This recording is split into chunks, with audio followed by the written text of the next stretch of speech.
এই বিরিয়ানি রান্না করার পরে আমি একটা পিক আপলোড করেছিলাম, সেখানে সবাই বিরিয়ানির রেসিপি চেয়েছিলেন। আসলে চাওয়াটা এরকম ছিল, আমি বলেছিলাম ফটো আপলোড করে যে কে কে বিরিয়ানির ফুল রেসিপি চাও। তোমরা সবাই ওখানে কমেন্ট করেছিলেন যে হ্যাঁ, রেসিপি চাই।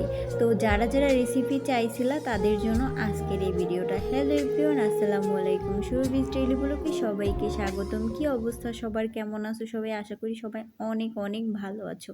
আমিও তোমাদের দোয়া এবং ভালোবাসা অনেক বেশি ভালো আছি। ফার্স্টেই আমি পেঁয়াজ আর আলু কেটে নিয়েছিলাম, তারপর মাংসটা ভিজিয়ে রেখেছি।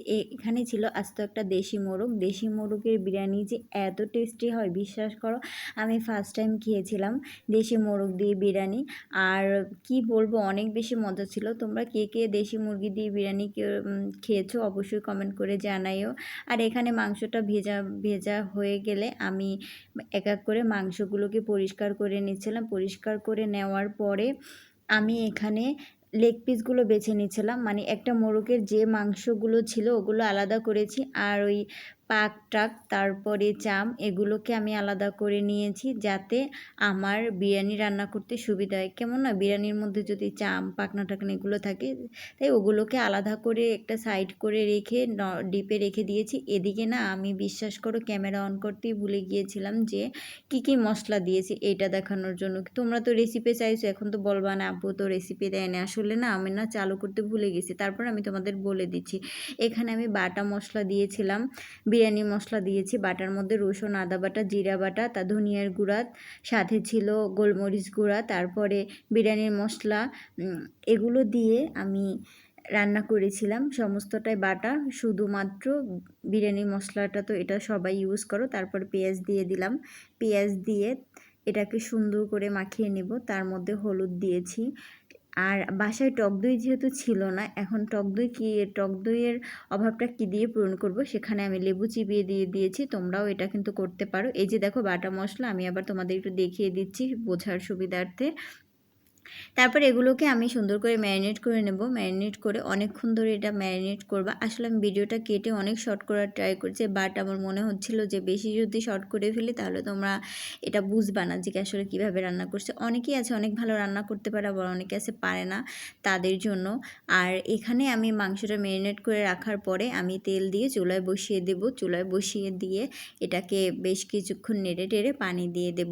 আর যারা একদমই পোলাও রান্না করতে পারো না তাদের জন্য আমি বলতে চাই, সবসময় পোলাও রান্না করার সময় কাপ মেপে পোলাও নিবা, মানে সরি চাল নিবা। চাল নিয়ে 1 কাপ পোলাও চাউলে 2 কাপ পানি হবে। তো সেখানে যদি তুমি 3 কাপ চাল নাও তো সেখানে 6 কাপ পানি হবে। এটাকে সুন্দর করে গরম করে নিবা। এই যে আমি কষিয়ে তারপরে পানি দিয়ে দিলাম। পানি দিয়ে তারপরে একবারে আবার কষাবো। কষানো শেষ হলে একবারে ঝোল দিয়ে এটাকে বসিয়ে দেব।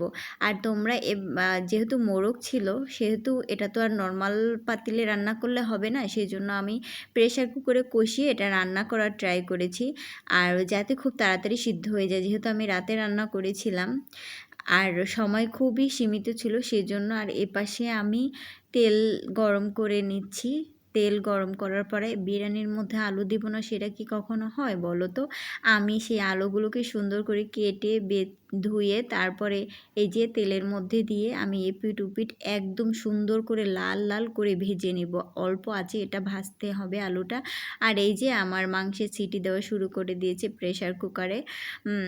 এভাবে করে আলুগুলোকে সুন্দর করে ভেজে নেব। এই যে দেখো আলুগুলোর কালারটা কত সুন্দর আসছে। বিরিয়ানির মধ্যে কিন্তু আলুটা মোস্ট একটা পার্ট, মানে অনেক বড় একটা পার্ট আলু, কারণ আলু বিরিয়ানির মধ্যে আলু থাকবে না আর সেই বিরিয়ানি খেতে অনেক বেশি মজাও লাগে না। এই তো এরপরে আমি বেরেস্তা ভেজে নেব। বেরেস্তা ভেজে তারপরে বেরেস্তাগুলোকে তুলে নেব। আর বেরেস্তা ভাজার সময় অবশ্যই খেয়াল করবে বেরেস্তা প্রথমে জালটা কমিয়ে দিতে হবে, তারপরে আস্তে আস্তে করে এটাকে ভাজতে হবে। এভাবে করে বেরেস্তা ভাজলে দেখবে বেরেস্তার কালারও সুন্দর আসবে আর বেরেস্তাটা মুচমুচাও হবে। আর ভাজার সময় অবশ্যই বারবার চামচ মানে খুন্তি দিয়ে নাড়াচাড়া কম করবেন, তাহলে পেঁয়াজটা ভাঙবে না, মানে আস্ত থাকবে, বেরেস্তাটা দেখতে সুন্দর লাগবে।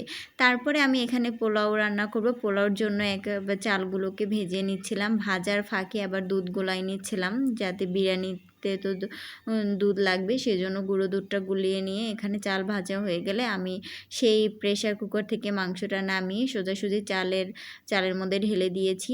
ঢেলে বেশ কিছুক্ষণ নাড়বো, নেড়ে চেড়ে এটাকে চালের সাথে মাংসটাকে একদম সুন্দর করে মিশানোর পরে তারপর যতটুকু পানি লাগে অতটুকু পানি দিয়ে এটাকে যে চুলায় বসিয়ে দেব। আর আলুগুলোকে দিয়ে দিচ্ছিলাম, আলুগুলোকে সুন্দর করে কষিয়ে নেব।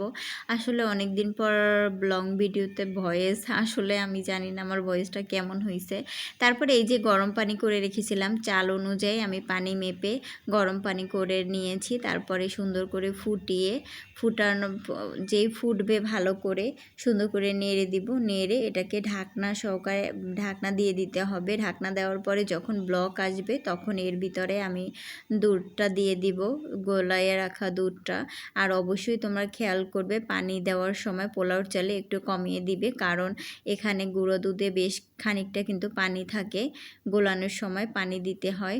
সুতরাং এটা দেখে শুনে তারপর করবে। এই যে গোটা কাঁচামরিচ দিয়ে ঢেকে দেখো আমার বিরিয়ানিটা কত সুন্দর হয়েছে।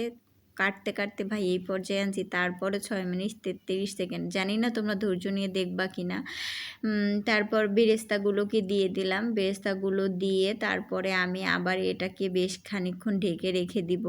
ঢেকে রাখার পরে জাস্ট তোমাদের আমি লুকটা দেখাবো। দেখো কত সুন্দর একটা মানে বিরিয়ানি কালার আসছে, আর খেতেও অনেক বেশি মজা ছিল। আল্লাহ হাফিজ।